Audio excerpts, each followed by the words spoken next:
I bring to you now methods of abortion. Abortion is one of the most commonly performed operations in America. There is an abortion taking place in the United States every 20 seconds. Since the 1973 Roe v. Wade Supreme Court decision legalizing abortion, more than 25 million babies have been aborted in the United States. 25 million is about 1/10 of our population. The number of babies that have been aborted in America since 1973 is 43 times greater than the total number of war deaths from World War I, World War II, and the Vietnam War.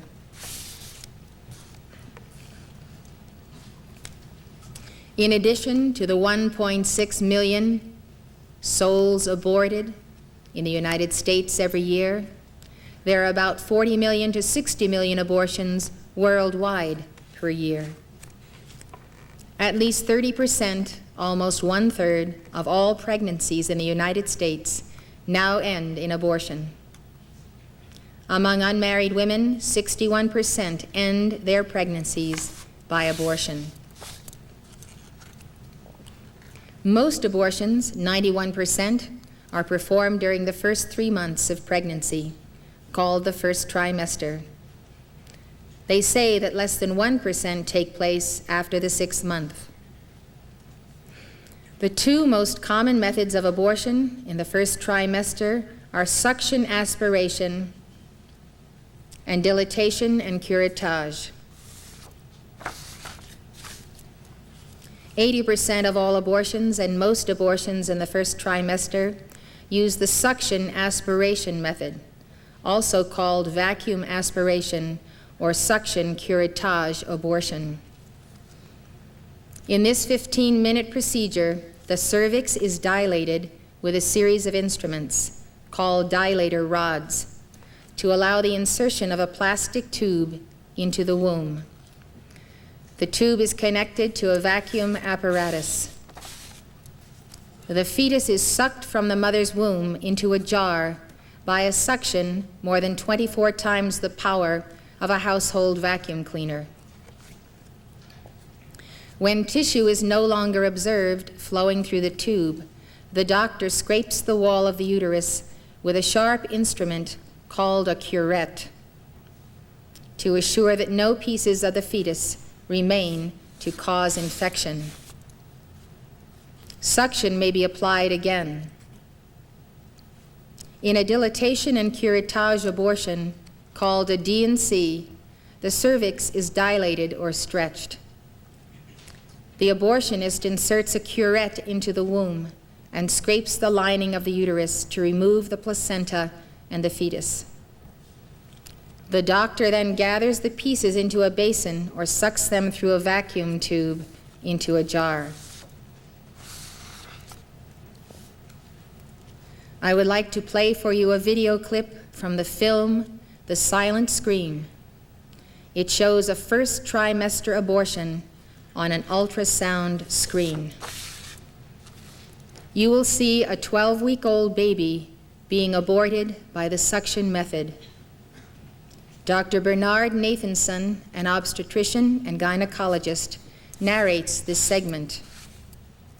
Dr. Nathanson co-founded the National Abortion Rights Action League, directed the largest abortion clinic in the world, and was responsible for some 75,000 abortions.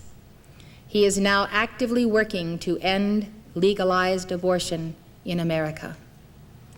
America, you need to see what is going on in the doctors' offices and abortion clinics of our nation. We've all seen the amateur videotape of LA police officers cruelly beating and kicking Rodney King.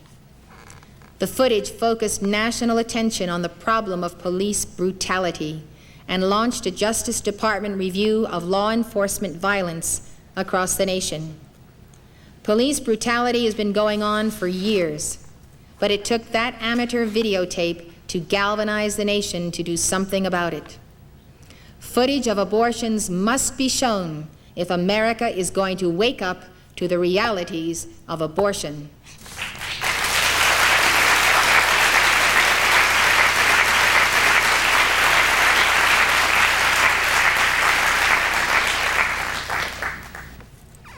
I made the decision to show keepers of the flame of life on earth an actual abortion because Saint Germain and Mother Mary and Jesus have called you to take your stand for the defense of life.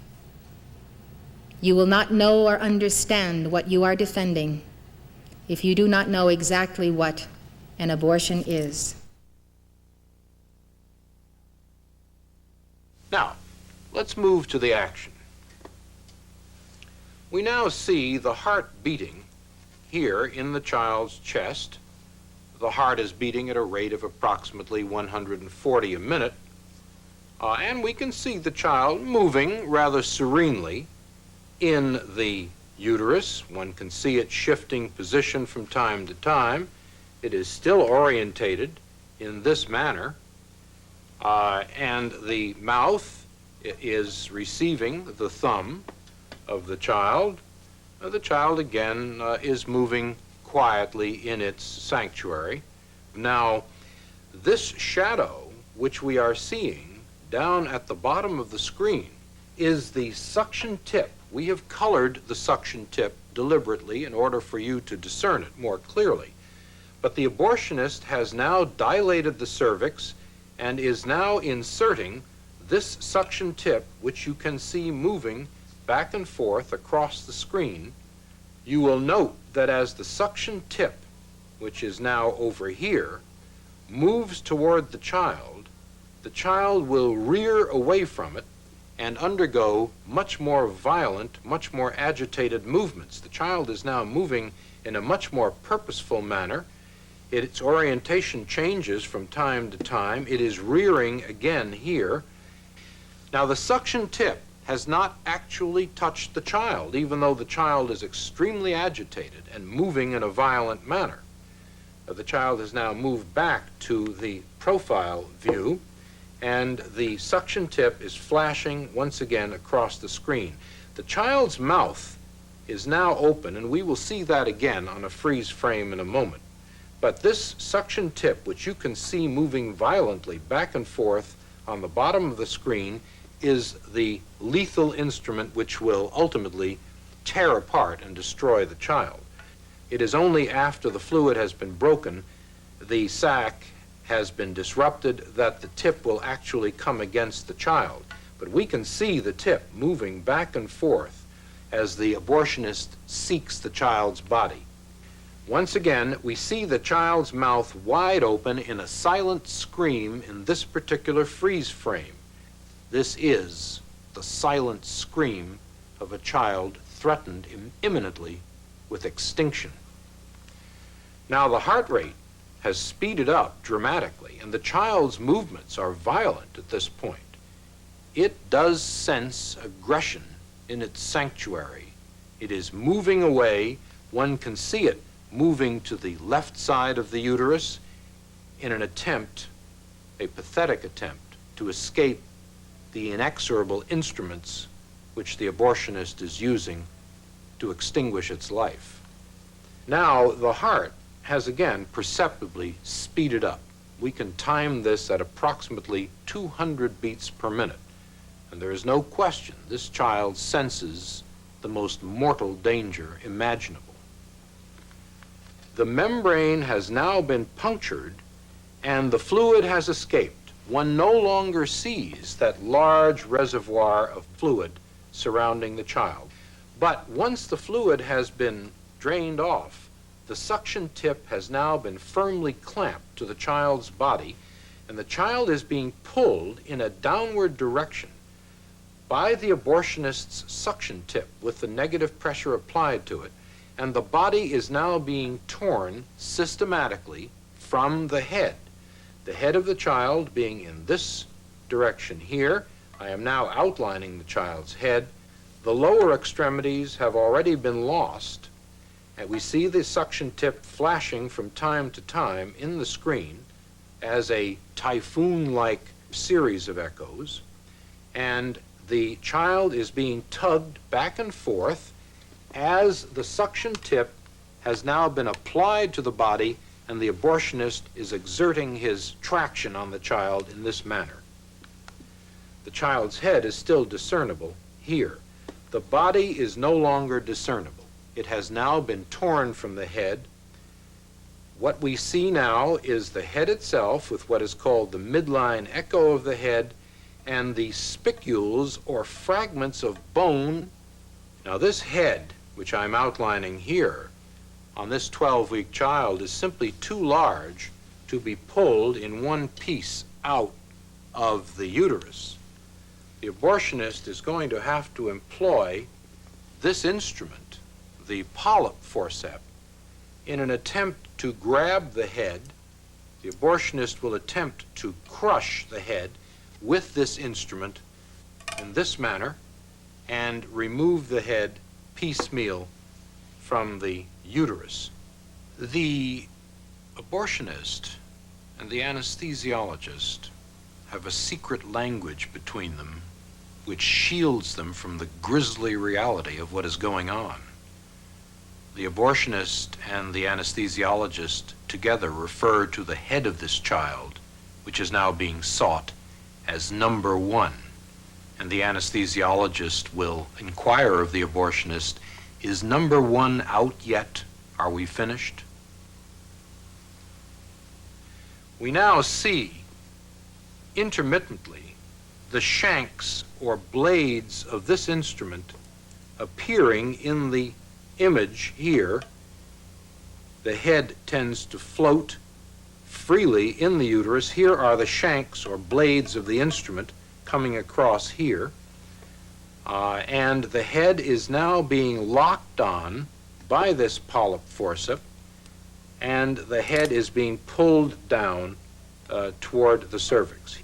Now all we see remaining are simply the shards, the broken fragments, the pieces of tissue which document that there was once a living, defenseless, tiny human being here.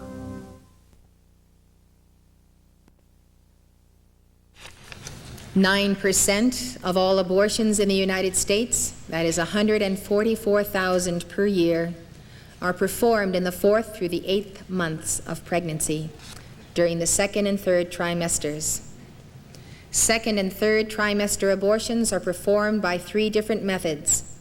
The first is dilatation and evacuation abortion, called a D and E. It can be performed any time between the 4th through the 8th month of pregnancy. This procedure takes from 10 to 30 minutes. Dilator rods are inserted into the cervix to cause dilation considerably larger than is required for 1st trimester abortions.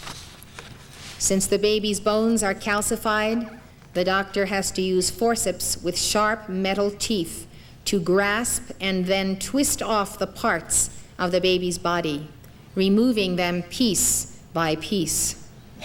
The baby's head is too large to be removed whole and has to be crushed before it can be extracted. Once the doctor completes the abortion, the nurse reassembles the body parts to verify that they have all been removed. Dr. Anthony Levantino, an obstetrician gynecologist who used to perform abortions, describes a D and E. As a doctor, you are sitting there tearing, and I mean tearing. You need a lot of strength to do it. Arms and legs off of babies and putting them in a stack on top of a table.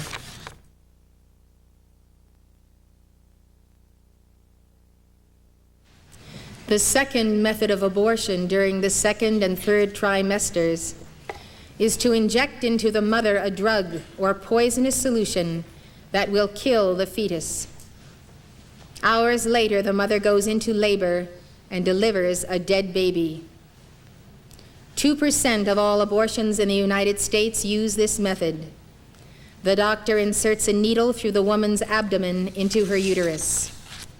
He withdraws some amniotic fluid through the needle and injects saline solution, prostaglandin, urea, or a combination of these to induce contractions. Saline abortions are performed between 4 and 7 months of pregnancy. In a saline abortion, the amniotic fluid that is removed is replaced with a hyperconcentrated saline solution made with sodium chloride, common table salt. When the baby breathes in and swallows the saline solution, he is literally poisoned to death. The baby struggles for over an hour and finally dies. The mother goes into labor within 24 hours and expels the dead baby. Sometimes a baby aborted in this manner is born alive. A few have survived and been adopted. Others born alive have been left unattended to die. A saline abortion is a very painful way for a baby to die.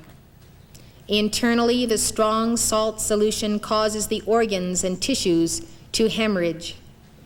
The baby's veins and arteries rupture, leaving large bruises on his body. Externally, the skin is burned as if the child were attacked with napalm. Here's how one mother described her experience with a saline abortion. I went in and I asked, "What are you going to do to me?" All he did was look at my stomach and say, "I'm going to take a little fluid out, put a little fluid in. You'll have severe cramps and expel the fetus." I said, "Is that all?" He said, "That's all." It didn't sound too bad. But what the doctor described to me was not the truth. Once they put in the saline, there is no way to reverse it. And for the next hour and a half, I felt my daughter thrash around violently while she was being choked, poisoned, burned, and suffocated to death. I didn't know any of that was going to happen. And I remember talking to her, and I remember telling her, I didn't want to do this. I wished she could live. And yet she was dying. And I remember her very last kick on her left side. She had no strength left. I delivered my daughter, whose name is now Charmaine Marie. She was 14 inches long. She weighed over 1.5 pounds. She had a head of hair, and her eyes were opening. One former abortion counselor recalled how she once got a call at 4 a.m, telling her that one of her saline patients was trying to commit suicide. She had seen the baby she had just aborted. She couldn't believe what she had done. A nurse who once worked in an abortion clinic said she finally demanded to be transferred from that post after her experience with one saline abortion. The nurse said that she was with a young girl who had started the process of a saline abortion when the girl delivered the baby. She said, "I caught the baby. It was crying, still alive. An LPN who enjoyed seeing abortions came up behind me and asked me what was I doing. And then she said, 'What we do here is this.' She started wrapping, smothering the baby with chucks and throwing it in the garbage. I pulled her hand away. I said, 'The baby's alive, it could still cry.' She said, 'No, this is nothing.' So she just wrapped it up in chucks and threw it in the garbage." Throughout the 1970s, the saline abortion was the most common second trimester abortion technique in America, but it is now rarely performed. Today, D&Es are usually used in later term abortions because, as one observer said, you never get a live baby from a D&E. D&Es also cause less pain and emotional trauma and are less expensive. Today, prostaglandin chemical abortions are widely performed in 4 to 8 month pregnancies. Prostaglandins are synthetically produced hormones. They are injected into the amniotic sac or applied to the uterine muscle, causing the uterus to vigorously contract and expel the baby. Live births are common with this method. What I could never understand about late-term abortions is why, if a woman has carried a baby that long, she wouldn't want to give birth to that child and give it up for adoption. The why is answered by the disinformation, the misinformation that is given by some who run abortion clinics. They want to do the abortion, they want to make the money, they want the least hassle, and therefore they are not going to tell a young girl who is burdened what is really inside of her and what is really going to happen to that baby. A 7-month baby can live. Why doesn't the state take action? Human governments have existed since Noah to defend life.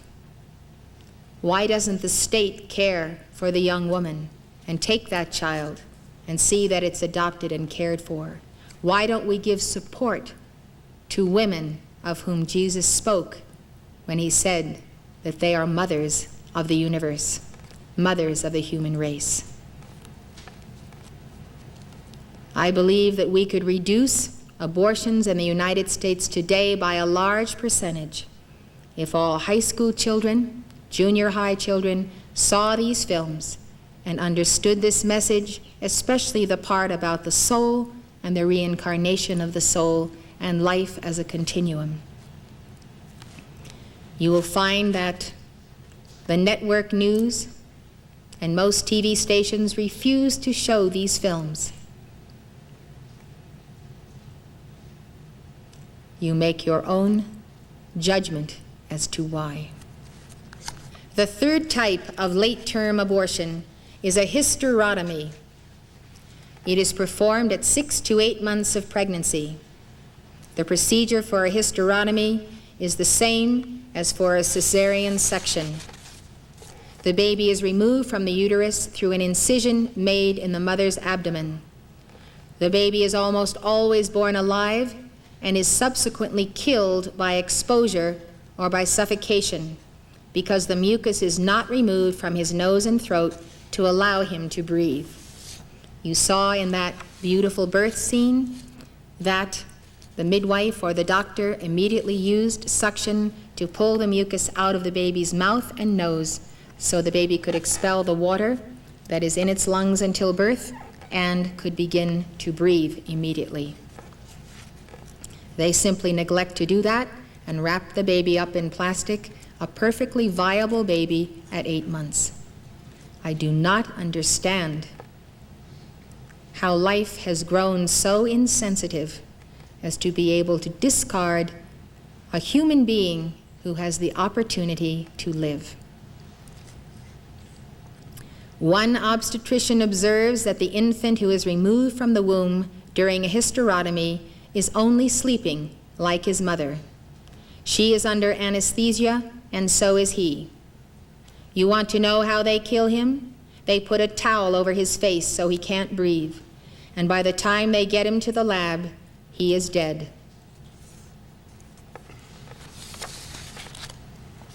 One nurse whose job entailed helping with births as well as abortions tells the story of how she rocked a fetus in her arms, an aborted fetus, which she said had been warm and breathing, one which she would ordinarily put in an incubator, but now was supposed to go into formaldehyde. It's a simple decision of the parents. If they have a premature baby and they want the baby, it goes in to an incubator, is cared for, and it lives. If they want to abort the baby is let die and put in formaldehyde for research or the use of its organs, whatever. Why? Why is our nation so heartless toward life? I think that this insensitivity must be brought to the attention of people, and I know of no other way than by intense decrees to Almighty God. As far as I am concerned, the pro-life movement is an abysmal failure, and I personally do not want my name associated with it.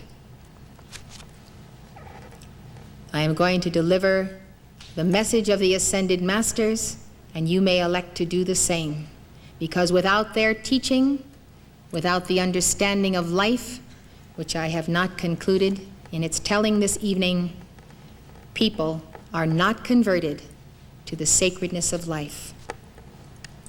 The pro-life movement does not have the spine to carry the day. And therefore, the chelas of the Ascended Masters must do their work as chelas and not compromise the message. You will be amazed at how many people will hear the message of the soul and of the four lower bodies and of reincarnation and of identity and of where that soul is prior to conception, preparing to enter that body. This is the message that people have to hear. And if you think that people won't listen and won't believe it, believe me, they will. They are waiting for that message. They know it in their hearts and in their minds. They need you and me to tell them the real reason why we do not abort babies. And I tell you this out of long experience with the pro-life movement. We have to speak independently of that movement because people who are for abortion, nice people who have been hoodwinked into its logic, are not listening to the pro-life movement. They do not have credibility. Only among themselves do they have credibility. And that is my position, and it is absolutely essential to take it because the real reason is that reincarnation and karma is there. And people must know that they will be seeking the portals of birth themselves in their next embodiment, and that we have an accountability to keep life reincarnating, and that this is God's plan. They will know it, and they will believe it. I have already had people who have read only a few pages of the Astrology of the Four Horsemen and the short section I have in it on abortion. Reading those few pages that clearly state the real reason why we guard life, people have written and told me they were converted and they would never be for abortion or for pro-choice again. That message is powerful. Saint Germain's message is powerful, and you need to be willing to speak Saint Germain's name and Mother Mary's name and Jesus' name and speak of these truths of life and these facts, and not copy the pro-life people. They want nothing to do with me and this church. They have already rejected us many years ago, rejected our Soul That's Free film because many of them are Christians and will not have that kind of teaching of a soul reincarnating as a part of their pro-life movement. So let us not make the mistake again of thinking we are going to join on their bandwagon and then conceal our beliefs because they are unacceptable to them. This is unacceptable to me, and it's unacceptable to El Moria. We have to tell the whole truth. We have to tell the whole truth and nothing but the truth, and not tell it in the fanaticism combined with the spineless way in which they deliver this message. I tell you truly, independently, paddling our own canoe, we will make our statement, and our statement will be heard.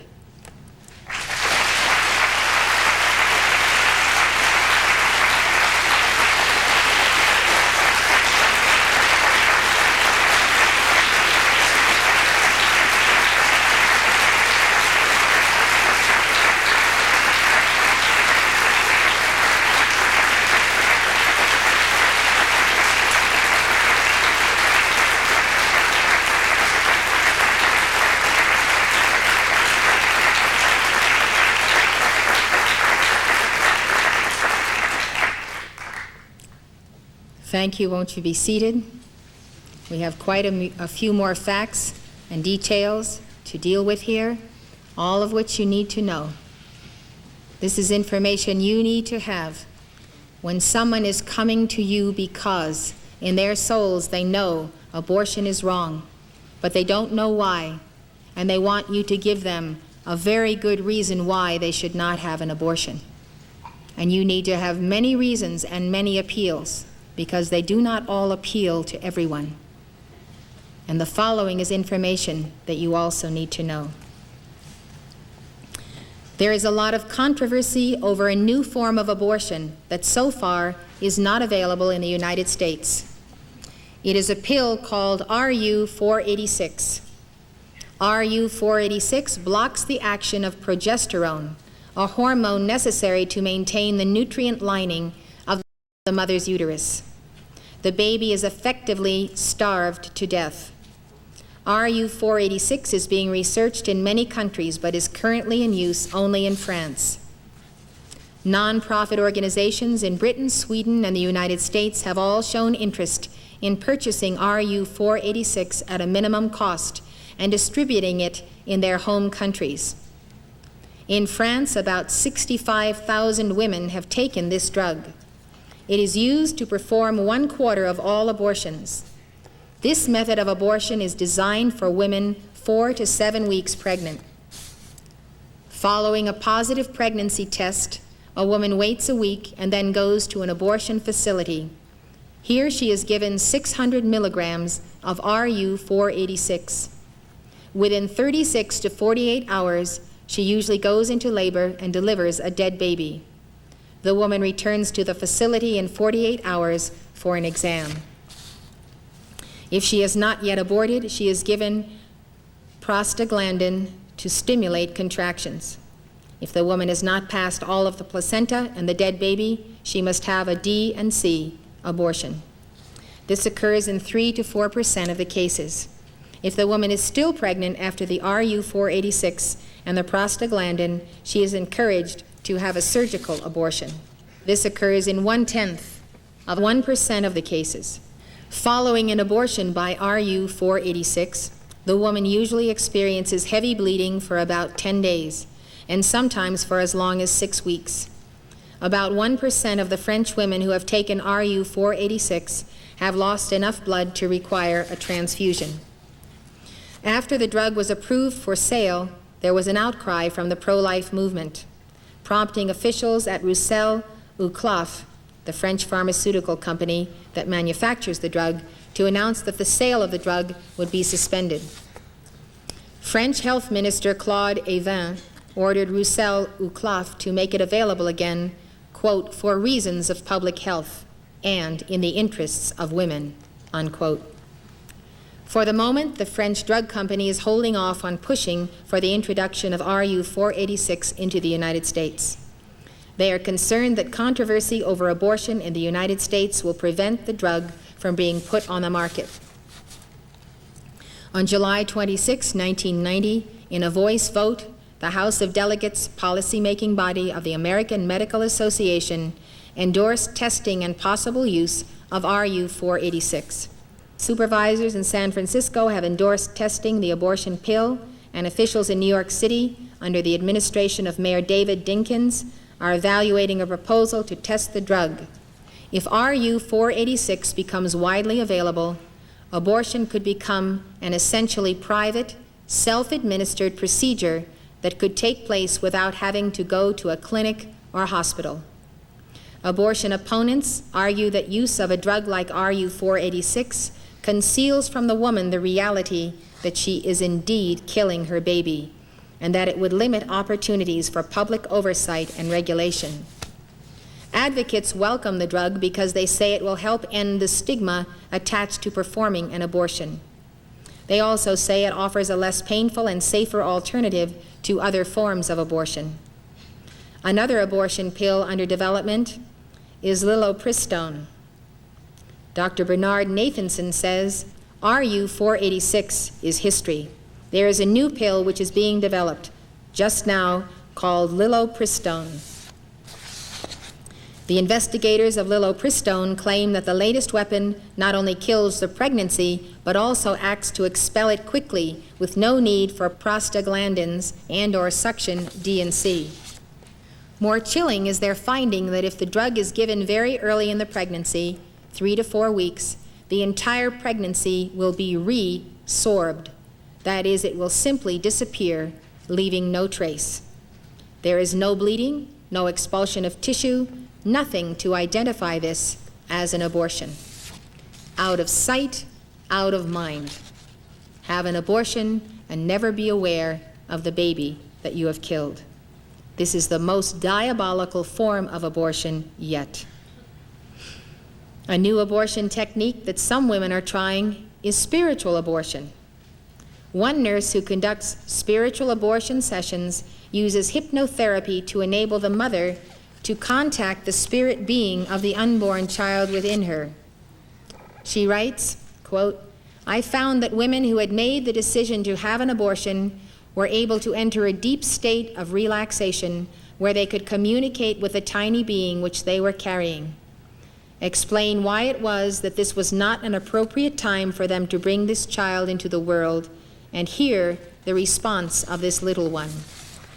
After the conversation," the nurse says, "the fetus would make an agreement to leave. Within 3 days, nearly 100% of these women experienced a miscarriage." I would like to make a comment on this, and that is the following. It is important that prospective parents know that in all of the depths of their being, they want to have a child. Not wanting to have a child and not knowing that that not wanting is in you at some level, whether by fear or whatever reason, can cause you either not to conceive or to miscarry. That is how sensitive life is in the womb. The entire process of pregnancy is obviously directed automatically by the body. The subconscious and the unconscious are involved. Therefore, you see, whatever you deposit into those sub-levels of being where you do not have direct access will affect the child in the womb. So you must search your soul and heart and know that you do want the children you are bringing forth. They know when they are wanted and when they are not wanted. Sometimes a child is so strong and determined that he will come, wanted or not. But there are many children who will not desire to push through that opposition which they perceive they will deal with for the foreseeable future while they are under the care of their parents. Multiple miscarriages may not only be a biological or physiological problem, it may be a psychological problem on the part of one parent or the other. Therefore, if you are not married and are planning on getting married, it is very important that you know whether the person you are going to marry really wants to have children, if you do, and really wants to give the care and support and doesn't have psychological complications from his own birth and childhood or previous embodiments that make him or her not really want to have children, but feel that perhaps they should have children as a matter of duty or as a matter of pleasing their spouse. Now I would like for you to hear firsthand how some former abortionists and abortion assistants describe their experiences with different methods of abortion. Their testimony was filmed at a conference called Meet the Abortion Providers. The first doctor who is speaking is talking about the use of ultrasound by the abortionist. The technology of ultrasound has the ability to open a window into the womb. When a woman sees her own baby moving on the screen, it has a profound influence on her, and I believe this is the technology which should be utilized as much as is possible. The abortionists also know that ultrasound can be a valuable tool in performance of an abortion for another reason. Dr. Sally Dorfman reported on the use of ultrasound during abortion at the annual meeting of the American Public Health Association of 1986. She recommended that it be used in all abortions performed after 12 weeks to accurately assess fetal age as a teaching tool and as a means of enhancing safety. It's interesting that they're doing all these things to enhance safety when it's such a safe procedure before they started using it. It is interesting also that she has warned against letting the patient see the image on the screen as, quotes, Seeing a blown-up, moving image of the embryo she is carrying can be distressing to a woman who is about to undergo an abortion. She stressed that the screen should be turned away from the patient.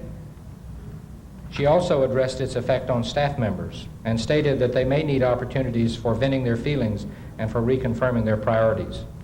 What they really need to do is to look at the moving image on the screen and realize that they're about to take the life of a living human being. A lot of people don't know what abortion is about. They don't know what is being aborted, and they don't know how it's being done. Clusters of cells, products of conceptions, or just plain tissue are all lies.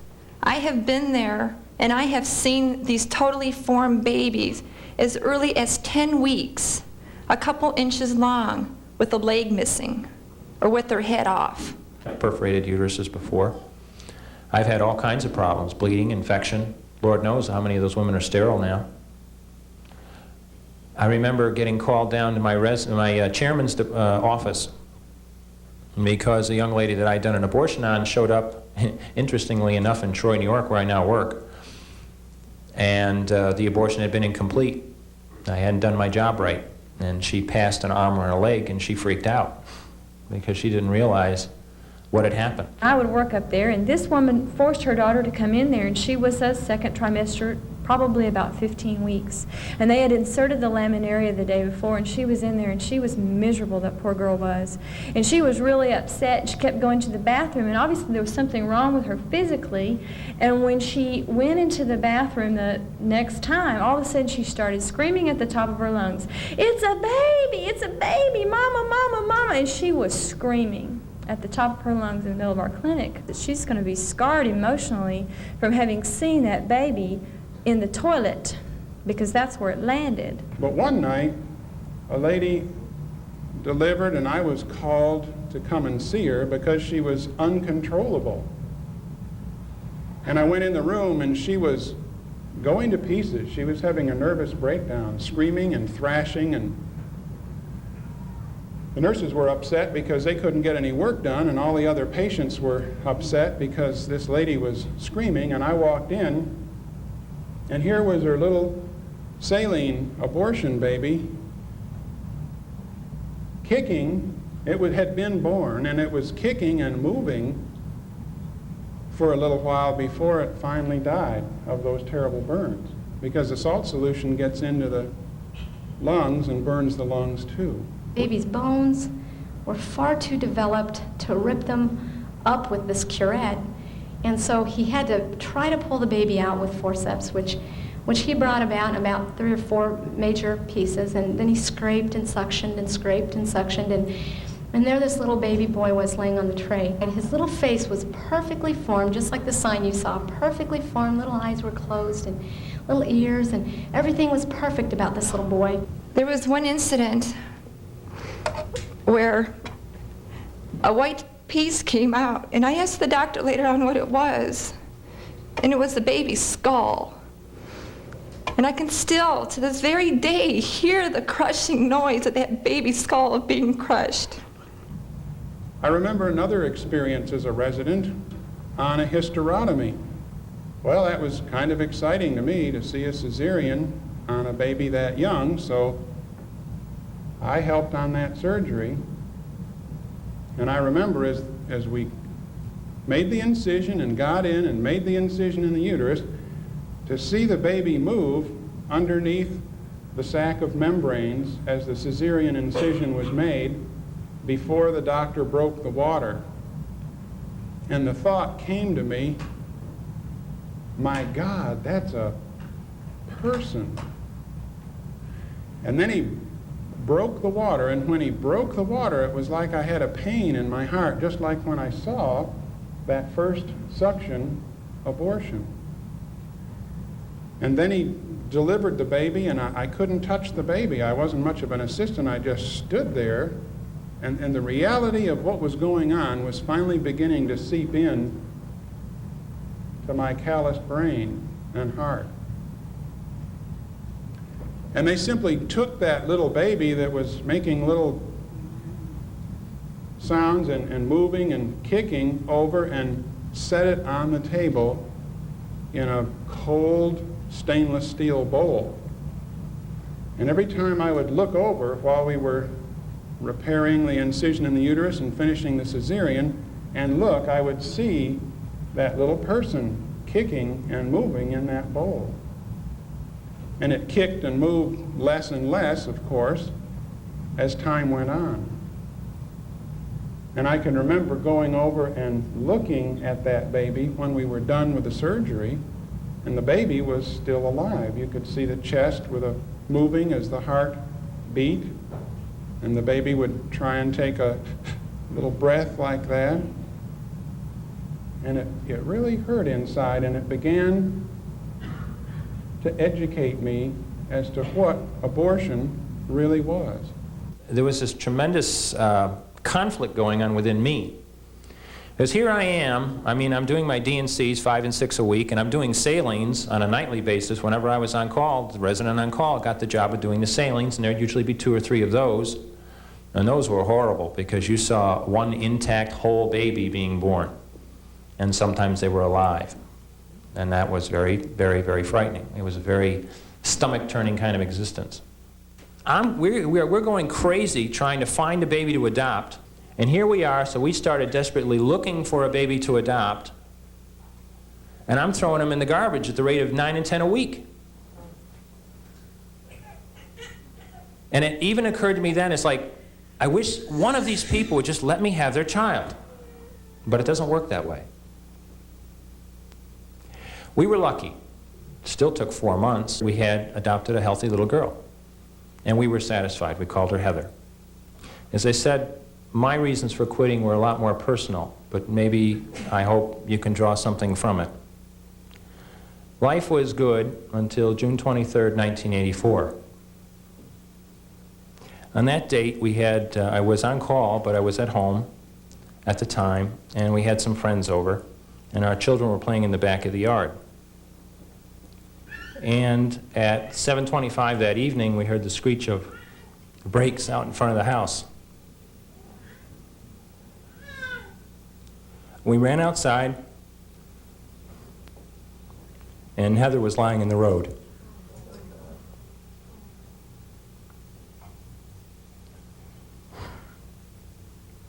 We did everything we could, and she died.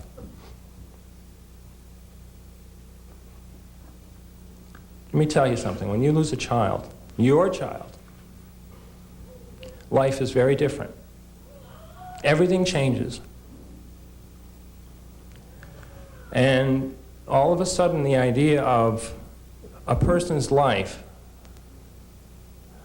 becomes very real. It's not an embryology course anymore. It's not just a couple of $100. It's the real thing. It's your child you buried. And the old discomforts came back in spades. I couldn't even think about a D&E abortion anymore. No way. And then you start to realize this is somebody's child. I lost my child. Someone who was very precious to us. And now I'm taking somebody's child and I'm tearing them right out of their womb. I'm killing somebody's child. That's what it took to get me to change. Can you see the willing sacrifice of Heather to save her father? I can see it. Both the advocates and opponents of legalized abortion agree that women who have abortions risk certain complications. The question is, how great is the risk? Pro-choice groups claim that a first trimester abortion is safer than childbirth. They say that only 3% of women having first trimester abortions experience complications. Pro-life advocates charge that these statistics are grossly inaccurate. They say women who feel shame or guilt about their abortions are naturally reluctant to report complications or come in for follow-up exams.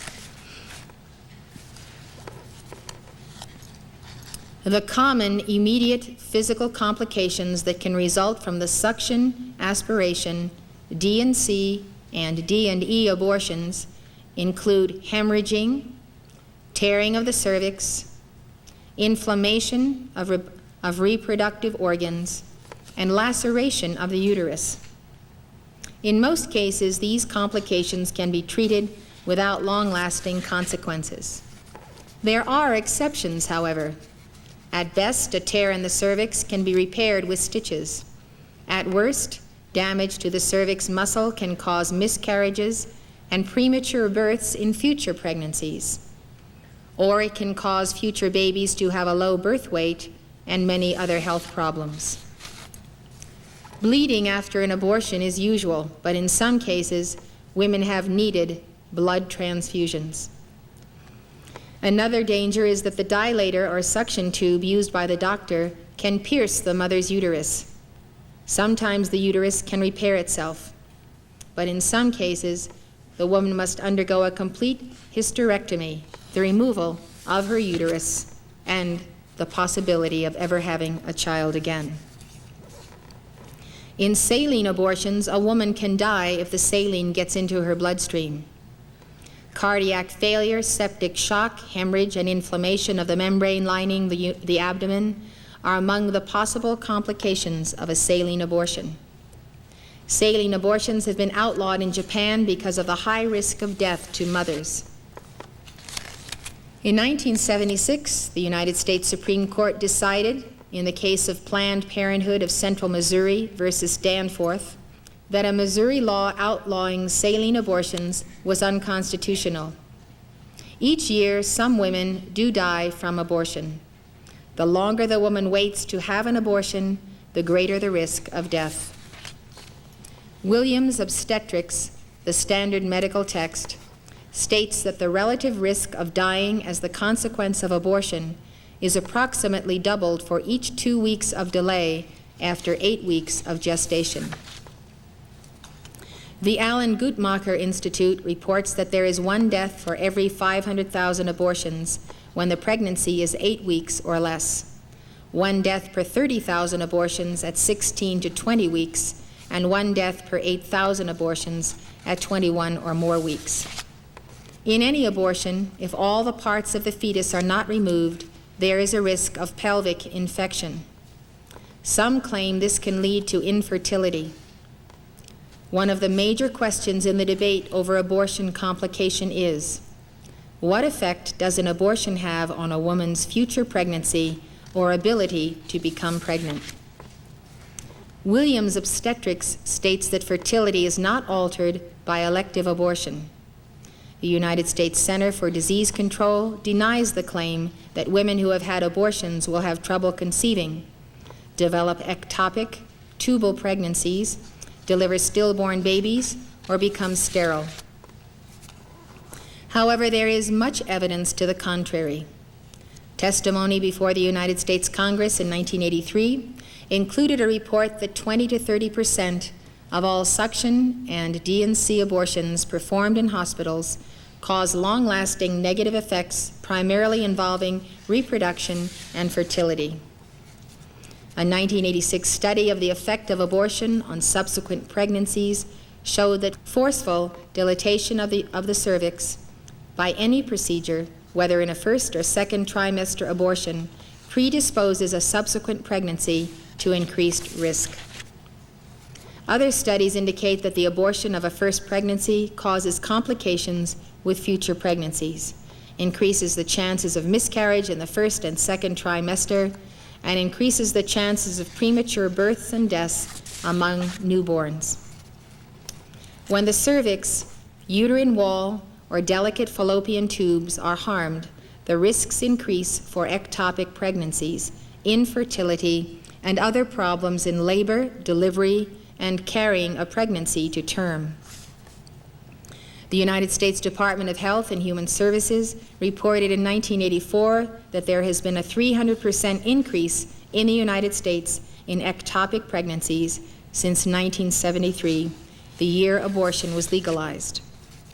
In an ectopic pregnancy, the fertilized ovum develops outside the uterus, for instance in the fallopian tubes, and the baby cannot live. Researchers have also found that among women who have had 1 abortion, there is a 500% increase in ectopic pregnancies. Williams Obstetrics states that multiple induced abortions increase the risk of a future ectopic pregnancy. The risk is unchanged after one induced abortion, but doubled after 2 or more. One reason abortion may cause ectopic pregnancies is that if the curette scrapes across the fallopian tubes, scar tissue forms and may cause partial or total blockage of the tubes. If the tube is partially blocked, the sperm can still enter the tube and fertilize the ovum, but the embryo may be too large to get through the tube into the uterus. Studies in Poland found there was a 6.9% infertility in women who had had abortions. In Latvia, there was 16% infertility following an abortion. In Greece, there was 45% infertility following an abortion. One doctor who has treated women who have had abortions says that without a doubt her patients had complications afterwards, and some that were long-lasting. I would normally see them once every 6 months for a repeat contraceptive prescription, for instance, nothing too much. And suddenly after the abortion, I would see them about every second week and sometimes even weekly with some other new symptom. I noticed that if a patient of mine had an abortion, within 24 hours to about 2 weeks, it was very common for her to suffer such illnesses as a bladder infection, a kidney infection, a pelvic infection, ovary or uterine problems. You could almost guarantee it. Within a week or so, you'd see them back with something else.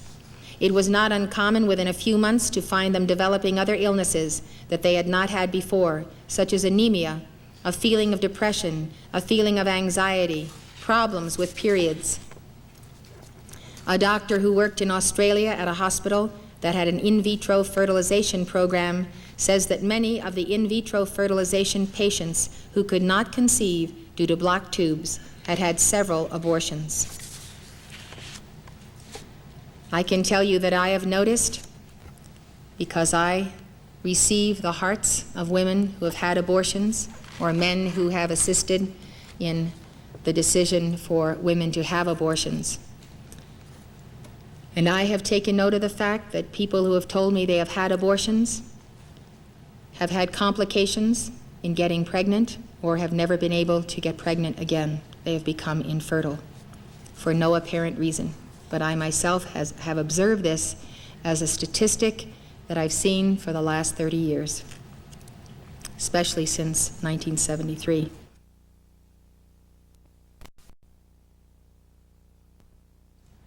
The complications of abortion are not limited to physical effects. In the aftermath of an abortion, many women must deal with the emotional consequences. The after effects of abortion are called post-abortion syndrome, or PAS. A woman may suppress her responses to the abortion for years. One counselor who treats women with post-abortion syndrome says, the crisis point occurs most often between 2 to 5 years after the abortion. For some women, the crisis may come within months of the abortion. For others, repression may last 20 to 30 years or more. The most common effects include guilt, anxiety, depression, intense grief, anger, suicidal urges, drug and/or alcohol abuse, sexual problems, nightmares, lowered self-esteem, and development of eating disorders. The National Abortion Federation minimizes these effects. In its fact sheet on the safety of abortion, it states, some women feel sad or weepy for a few days or weeks afterwards and may find it helpful to talk about their experience with a family member, friend, or counselor.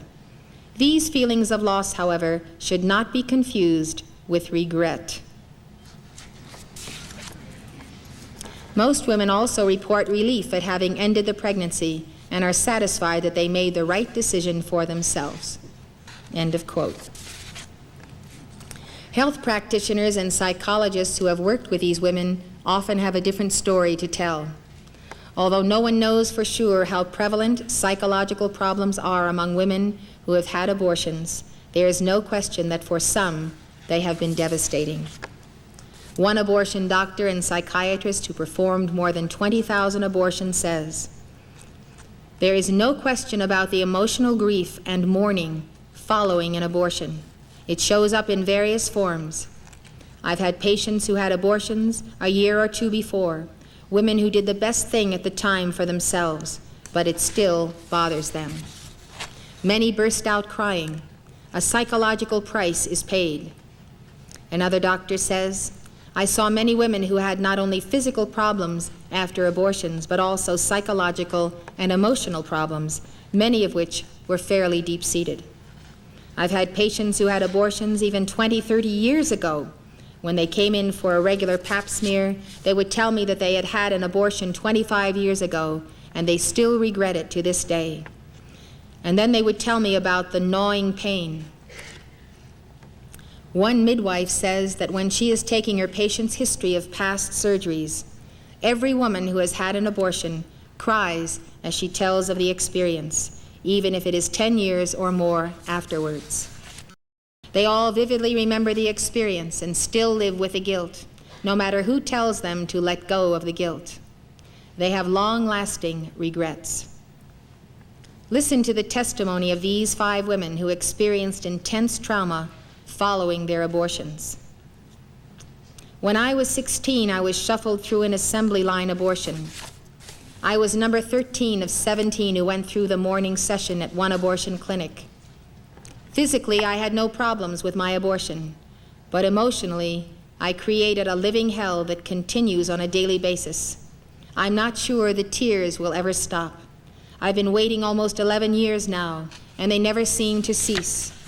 It's difficult to lay my head down at night, knowing I chose to allow someone to invade my body and remove my child.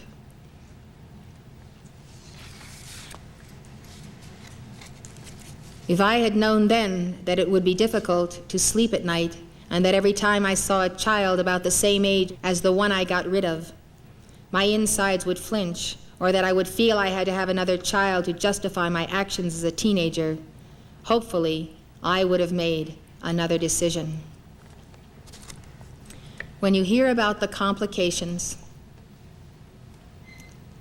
the psychology, the emotions, the dealing with the entire situation, you can see that it is a lot more trouble in a given lifespan of a woman to have an abortion than to go through the inconvenience and the sacrifice to bring that baby to term, even if it be public disgrace or being ostracized by the family, etc. You can see how the woman who brings that baby to term has made her peace with life, with that child, can give it up for adoption or keep it. But the alternatives to giving birth to your child are truly the agony of hell. Since many of these people are not able to give decrees or the violet flame or to understand that there's a discarnate involved, they can be grieving because that child has never left them. I can remember, before I was ever married, a little soul, a little boy about the age of 6, would follow me around. He would sit down. If I sat down to eat, he would sit at the table and look at me. This is the only experience I've ever had with someone who wasn't an ascended master. So I would look at this little blonde boy with blue eyes, and I would say to him, I'm not in a position to have a baby. And he kept following me around. Eventually I was married to Mark, and he was still there. And when I thought about where he came from, I remembered where I had picked him up. I went to Switzerland when I was 17, and I went to a performance of an operetta of a very high vibration, and I remember that I was exalted at this particular event. It was performed in German, and yet when it was over, I had understood every word of it. And I realized that it was on that occasion that this soul attached himself to me. And so when the time came and we had our first child, I realized that that first child was this little boy who had been with me as such a gentle presence, not pestering me, but simply always wanting to be near his mother, and finally he was born, and that was our Sean Prophet.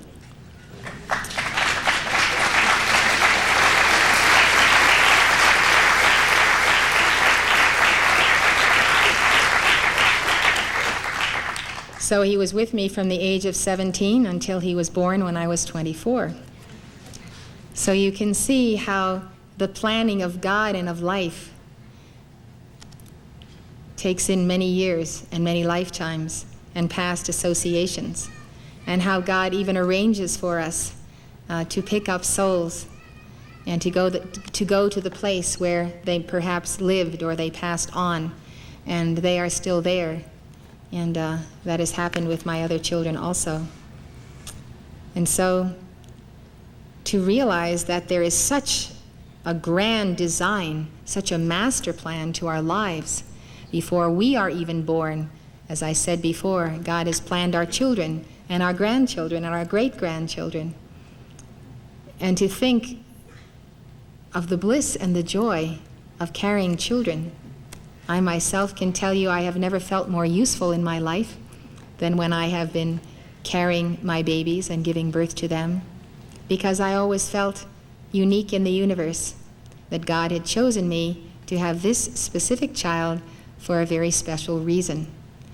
And I felt unique because God wanted me and me alone to have this child, as I know he selects every father and mother to have a very special life stream for a special purpose.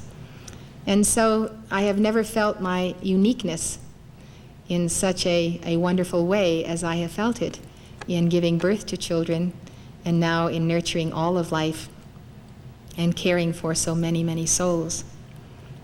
And to think of its opposite in pain, because the nation has been saturated with such disinformation, grieves me profoundly, because women are truly being deprived of fulfilling their calling, and men are being deprived of the great joy of experiencing the siring of the sons and daughters of God.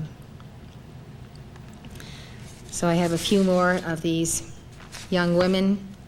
You've heard the words of two. This is the third. I didn't receive any formal counseling at the clinic. They simply described the suction abortion procedure and said it would take only a few minutes. Those few minutes scared me for the rest of my life. If only someone had been there to give me the facts about the child inside of me, I could have been spared the haunting grief and guilt that has followed me ever since. The next one says, I felt so sad and alone after my abortion. I began to die that day. I couldn't drink enough. I wanted to be numb. I wanted another baby so badly. Another one said, I had severe depression. I contemplated suicide. I have horrible nightmares about babies and people trying to kill me. Another one says, I was so angry I punched out windows with my fist. I hurt so much inside I had to hurt myself physically to release the pain. I tried suicide twice.